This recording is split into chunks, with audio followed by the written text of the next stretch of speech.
Un autre truc que je voulais à tout prix vous montrer en Martinique, ce qui la rend sans doute unique, c'est la montagne Pelée qui est derrière moi. Malheureusement, je peux pas la grimper pour la simple et bonne raison qu'elle est toujours couverte en ce moment. Donc y aller tout en haut, ça aurait été être la tête dans les nuages, ce qui est stylé aussi, mais un peu inutile pour les images. Donc autant vous la montrer d'en bas.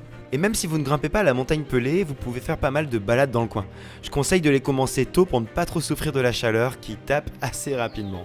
Ceux qui pensent que la Martinique c'est que des plages, bah vous vous trompez, je vous le dis tout de suite. Il y a près de 200 km de sentiers de randonnée que tu peux faire ici. Là je suis en train de grimper le Morne Larcher si je dis pas de bêtises. C'est un sommet à 250 mètres mais qui commence quand même à 0 mètre. Mais la vue d'en haut devrait être sympa. Bref, la Martinique c'est pas que des plages.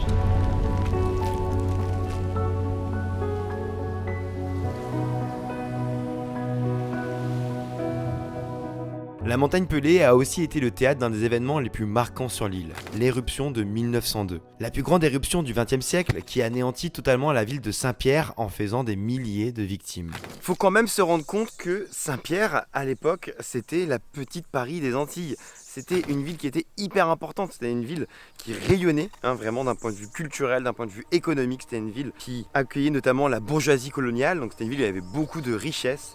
Et tout ça s'est effondré en l'espace de 3 minutes.